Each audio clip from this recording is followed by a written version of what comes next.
Entry बीच ने कल उन्होंने सबसे बेहतर बात ये की कि वो सिर्फ इन्वेस्टमेंट के लिए आए हैं, वो सिर्फ बिजनेस के लिए यहाँ पर आए हैं, उनका कोई पॉलिटिकल एजेंडा नहीं है, कोई वो डायलॉग करने नहीं है, कोई सियासी बात करनी नहीं है। ये सबसे अच्छी बात है कि मईशत की अहमियत को वो समझ रहे हैं। अब वो ये भी कह रहे हैं कि डोनाल्ड ट्रंप का अमरीकी क़यादत का पाकिस्तानी क़यादत की सोच एक जैसी है, विजन एक जैसा है, टारगेट्स भी ज़ाहिर है फिर एक जैसे होंगे। अब उन टारगेट्स को हासिल कैसे करना है, पाकिस्तान को उसके लिए कितनी इन्वेस्टमेंट की ज़रूरत होगी, उसके लिए एक बेहतर स्ट्रेटजी क्या हो सकती है, साथ मिलकर दोनों ममालिक कैसे चल सकते हैं और टारगेट्स फिर किस तरह से हासिल किए जा सकते हैं, इस पर आपकी क्या राय है?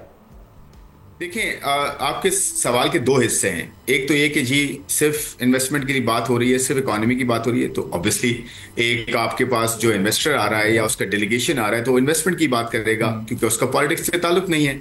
तो इसलिए वो बिल्कुल सही बात है और इन्वेस्टमेंट की बात जहाँ तक होती है, और मेरे ख्याल में तो इकोनॉमीज जो है वो ड्राइव करती हैं हर चीज़ को। बिल्कुल। और इस तरह के रिलेशन जो है वो ड्राइव करते हैं हर चीज़ को। हर हर चीज की बेहतरी के पीछे इकोनॉमी होती है, इकोनॉमिक्स होती है। तो मेरे ख्याल में जब आपके यहाँ एक इन्वेस्टर ये स्टांस लेकर आया है कि जी उसने इन्वेस्टमेंट मजीद करनी है, तो देखें इससे बड़ी बेहतर खबर तो हो नहीं सकती ना, क्योंकि हर हर चीज उसके साथ रेलेवेंट है। और अगर आपके किसी के साथ पॉलिटिकल ताल्लुकात बेहतर हैं तो वो ट्रांसलेट किस चीज में होते हैं? वो इकोनॉमिक्स में होते हैं, इकोनॉमी में होते हैं, इन्वेस्टमेंट्स में होते हैं, ट्रेड में होते हैं, एक्सचेंजेस में होते हैं। तो मेरे ख्याल में तो इसको हमें रिटेरेट करने की जरूरत नहीं है। तो ऑफ कोर्स जो है इकोनॉमिक्स है ये सारी चीज, और इन्वेस्टमेंट्स हैं। तो इन्वेस्टमेंट की ही जरूरत है इस मुल्क को सबसे ज्यादा। मैं बताऊं आपको, हमारा इन्वेस्टमेंट टू जीडीपी रेशो जो मईशत के हिसाब से जो सरमायाकारी है वो काफी कम है, उसका पोटेंशियल बहुत ज्यादा है। तो मेरे ख्याल में बड़ा टाइमली है इस पॉइंट पे जहां पे इकोनॉमी में स्टेबलाइजेशन बहुत अच्छी आ गई है, और यहां से हम सस्टेनेबल ग्रोथ की बात कर रहे हैं, एक्सपोर्ट लेड ग्रोथ की बात कर रहे हैं, बजाय इसके कि इंपोर्ट लेड जो है ग्रोथ हो, जिसमें हमारे यहाँ फिर वही प्रॉब्लम होते हैं, हम डॉलर्स कम हो जाते हैं हमारे पास, फिर हमारे रिजर्व्स कम होते हैं, तो फिर आईएमएफ के पास दोबारा भाग दौड़ के जाना पड़ता है। तो हम अब बात कर रहे हैं एक्सपोर्ट लेड ग्रोथ की। हम बात कर रहे हैं उन बड़े सेक्टर्स की जो कि एंकर सेक्टर्स हो सकते हैं, यानी कि लीड कर सकते हैं इकोनॉमी को।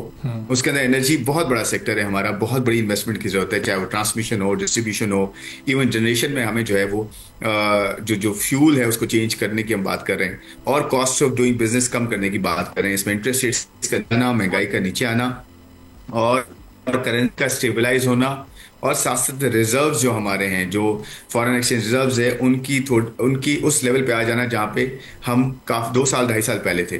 तो मेरे ख्याल में ये सब अशारिये उनका बेहतर होना, स्टेबलाइजेशन अचीव करना, आईएमएफ प्रोग्राम में जाना, और फिर स्ट्रक्चरल रिफॉर्म्स करना, गवर्नमेंट का साइज कम करना, और जो गवर्नमेंट की जिसे स्टेट ओन एंटिटीज कहते हैं उनको ठीक करना, फिर एनर्जी सेक्टर को ठीक करना, और फिर उसके साथ साथ जो है पेंशन्स को ठीक करना, प्राइवेटाइजेशन की तरफ जाना। ये सारे जो स्ट्रक्चरल रिफॉर्म्स शुरू हुए हैं, और साथ साथ जो है फिस्कल कंसोलिडेशन हुई है कि टैक्सेस को सही जगह लगाने की हम बात कर रहे हैं। एग्रीकल्चर टैक्स में देखें, केपी गवर्नमेंट ने बहुत अच्छी डेवलपमेंट, बहुत अच्छा जो है ये काम किया है कि एग्रीकल्चर टैक्स को जो है इंट्रोड्यूस करवाया है। फिर पंजाब गवर्नमेंट ने इससे पहले कर लिया था, अब बलूचिस्तान सिंध की बारी है। वो आई एम श्योर कि आने वाले दिनों में इस पैक्ट का हिस्सा बनेंगे, जिससे हम एग्रीकल्चर टैक्स जो है वो एक रीजनेबल बेसिस पे ला सकेंगे, अचीव कर सकेंगे। फिर retail, wholesale trade, real estate, इन सबसे जो है कंप्लायंस एनफोर्समेंट की बात हो रही है, और जो फॉर्मल सेक्टर है टैक्सेस जहाँ पे वहाँ कम करने की बात हो रही है। तो कॉस्ट ऑफ डूइंग बिजनेस कैसे कम होगी? आपके यहाँ कर्जे की जो कॉस्ट है वो कम हो गई है, काफी ज्यादा कम हो गई है।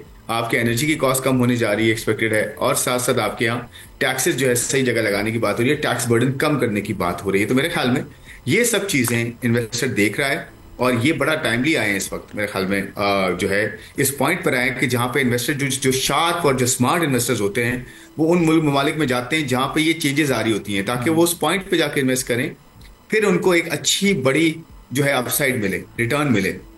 और हमारे लिए भी ये है कि हमारे यहाँ टैक्स टू जीडी जो इन्वेस्टमेंट टू जीडीपी काफी कम है।